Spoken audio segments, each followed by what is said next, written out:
So today we're going to be working on creating our own form and figure. But when we start, we're actually going to start upside down. What this does is this turns off our left brain, which is our analytical brain, our logical brain that tells us this is a face, this is a head. So what we want is we want to think about shape. Oh, this is a circle. This is a triangle. So we're going to really get our creative juices working with our Native American art.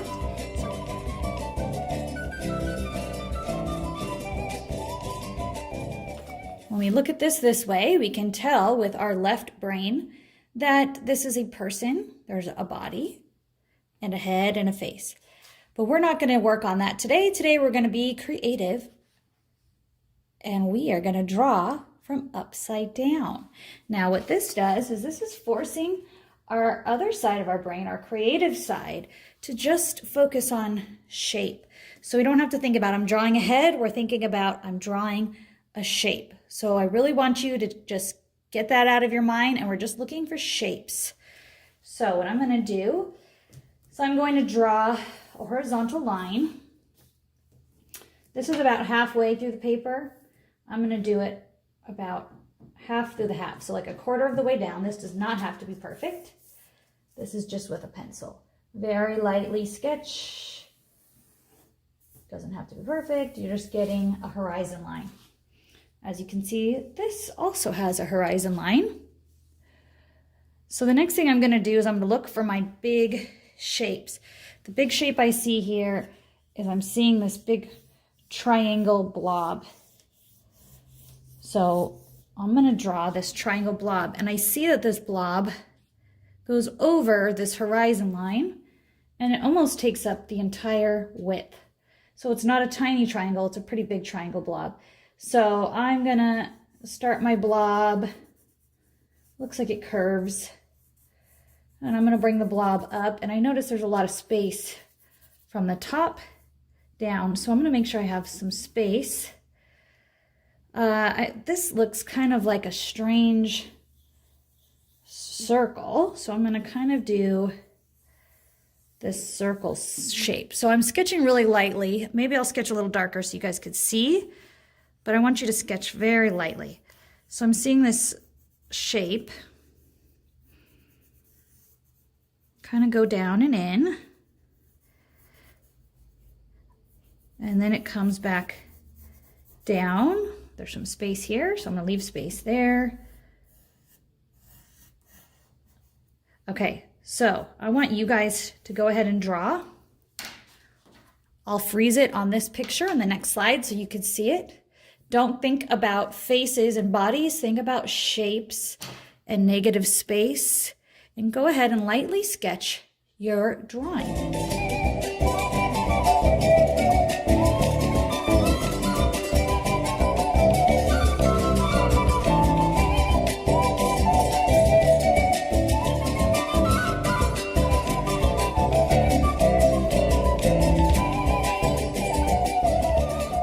Once your sketch of the figure is done, you're going to want to go ahead and turn it over.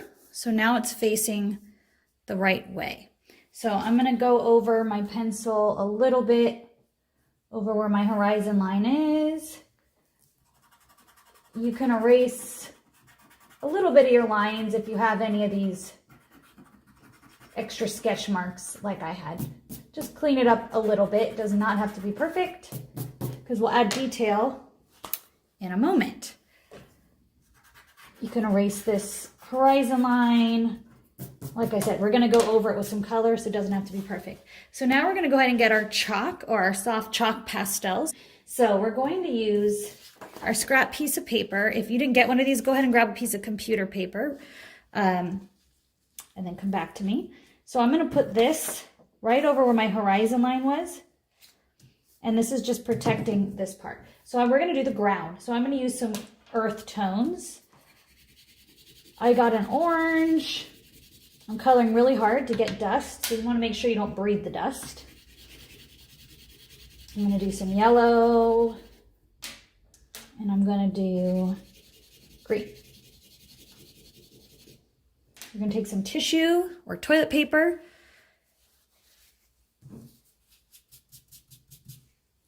dab it, hold down your paper, and you're just going to smudge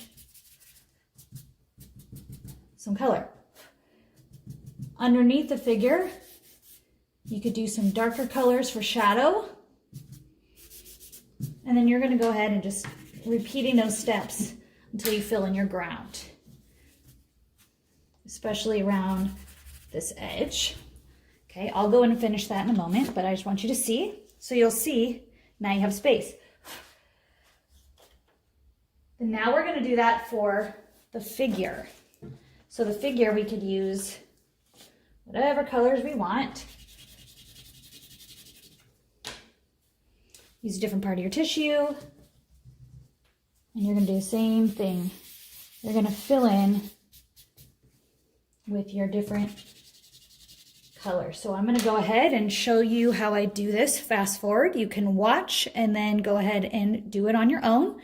And then I'll meet you again for details.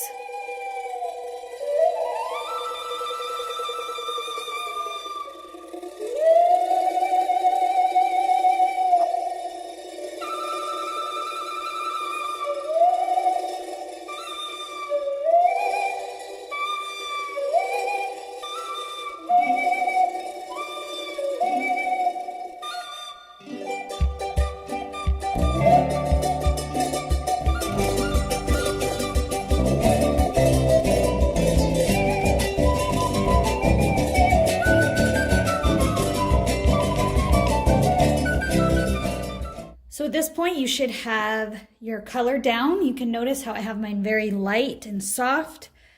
You'll see how I used, sometimes I colored just a little bit around the edge and then I smeared it.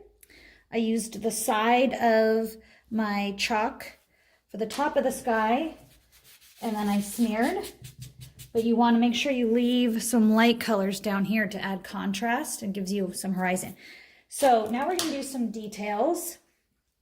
So for the hair, I didn't have brown for the hair, so you could pick whatever color you want for the hair. I just didn't have a good chalk for the hair. So I'm just going to take my colored pencil. So now we're kind of using our left brain again. Okay, we know this is hair. I already see the shape. So we're going to go over our hair, our face,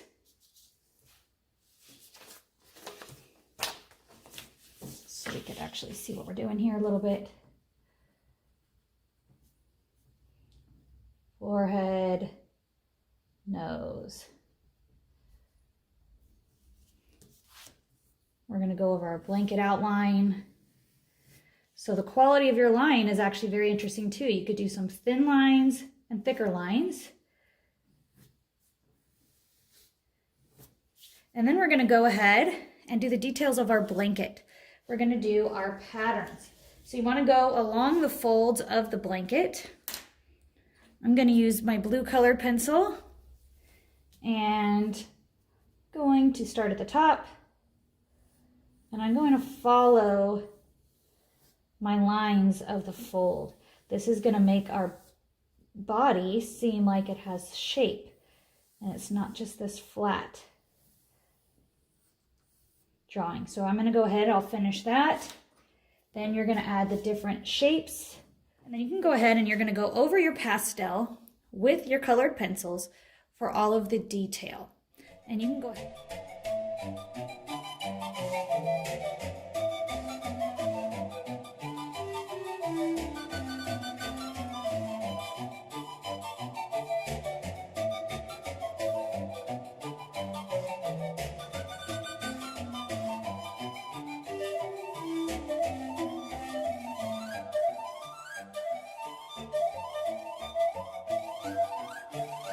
Job today, everyone. Thank you so much for joining me. Remember, let's think about patterns, which are the repeated shapes and lines.